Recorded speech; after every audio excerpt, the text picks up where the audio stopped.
And welcome back.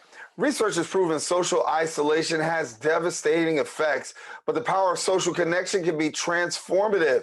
Now, DOROT is a not-for-profit organization addressing the challenges of an aging population of more than actually 4,000 older adults, which the organization serves each year, who are homebound, homeless, or in need to be connected to their greater community.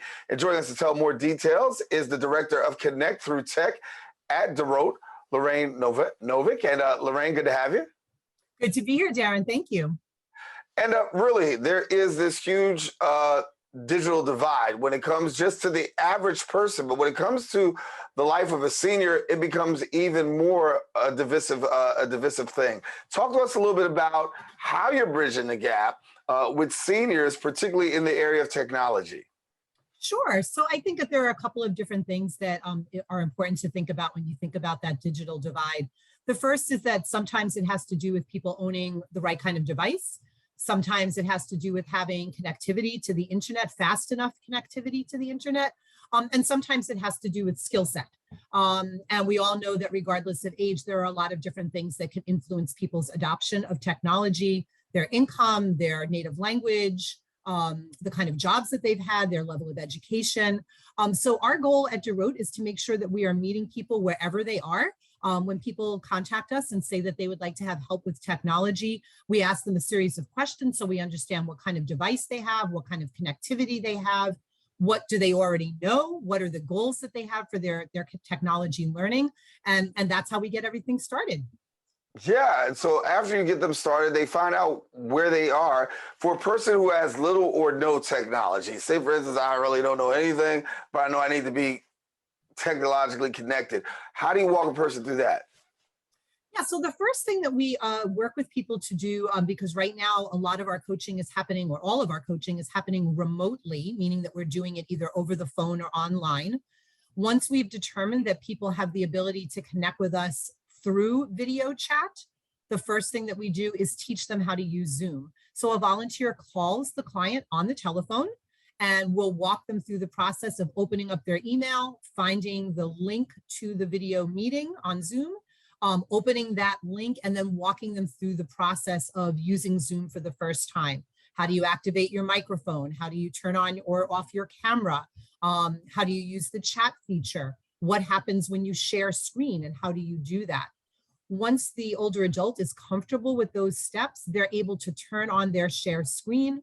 The volunteer and the older adult can then get off the telephone and have a session where the client is able to show exactly what's on their screen, and the volunteer is able to walk them through step by step to achieving whatever it is that they wanted to do, whether that's learning how to do email, or finish setting up a device, or learning how to use particular apps on their computer or their tablet or their phone. But that screen share is elemental to being able to have a successful session until we're able to resume visits into the home. Yeah, and so share with us, like, if a person doesn't have technology, and I should say not even technology, but what if I'm short on internet? I'm a senior. What happens there?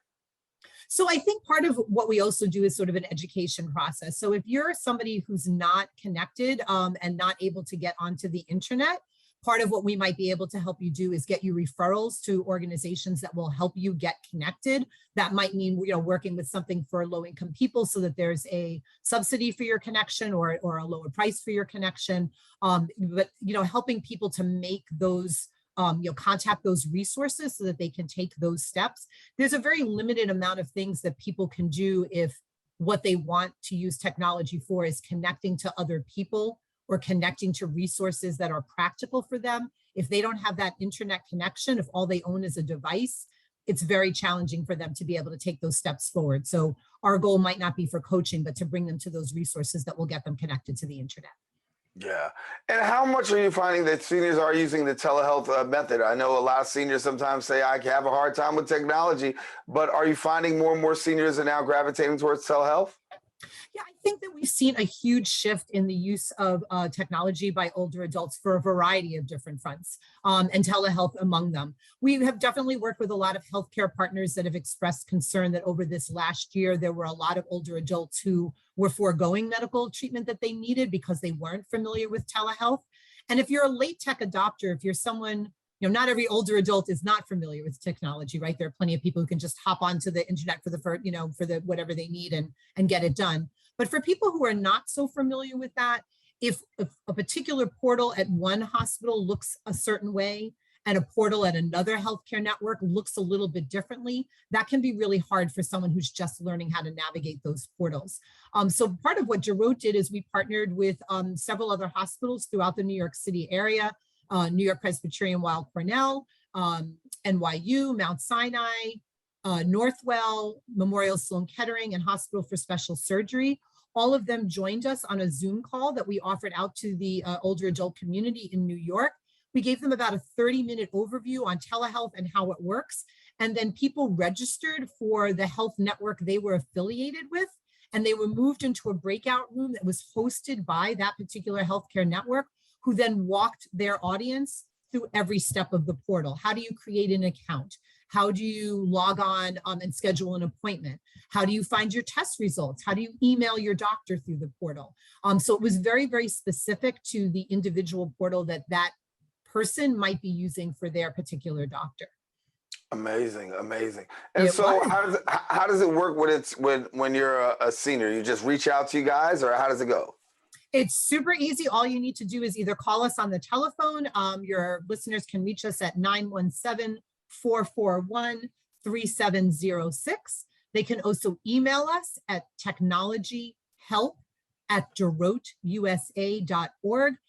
They'll be in contact with one of our very friendly program administrators who will walk them through the entire process. There's no charge for any of these services. We will connect you to either resources that you need outside of DOROT, or we will connect you to one of our trained volunteers who will work with you as many times as you need. The visits usually last about an hour. And we start wherever you want to start, and we'll take you wherever you want to go. So for some people, that's, a single visit and they get what they need. And for other people, sometimes they just keep coming back. We have people that are doing this, 10 times, 15 times, 20 times, often working with the same volunteer, which I think is a great, not only a social connection in and of itself, but it allows the learning to become a lot easier because you're working in a very trusting, friendly relationship. And I got to get you to talk before we leave about University Without Walls. Love to. So University Without Walls is another program run by DOROT. We know that there are a lot of older adults who either choose not to participate in programming at this time on site or on Zoom. Not everybody has that capability, as we've been talking about. So University Without Walls has been running telephone programs for almost 40 years. People will register with us for a variety of different programs. We keep our groups very, very small. The fact that there isn't visual cues for the attendees or for the facilitator necessitates that these be kind of small, personal, intimate groups. So we cap our participation at 15 people. We do about 25 programs a week. They each last 50 minutes. Some of the things that your listeners might be able to do with us this week include having a book discussion on a very specific novel with one of our partners at the NYP library. We are also hosting something with the Guggenheim Museum, where they're going to be exploring different portraits that their collection holds. We send out materials before the program begins, so everyone at home has something that they can page through and be able to see the actual portraits under discussion. We have a 6-session series that's underway that's exploring how the Supreme Court is addressing matters of religious freedom during this particular court cycle. So there's a little bit of something for everybody.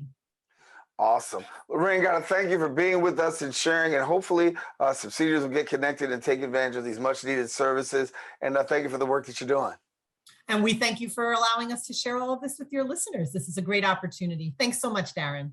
So much. Thank you. All right. That's Lorraine. And want to let you know, for more information, we encourage you to visit the website at DOROTUSA.org and then follow them on social media at DOROTUSA. We encourage you, don't go anywhere. We got more open coming up right after this.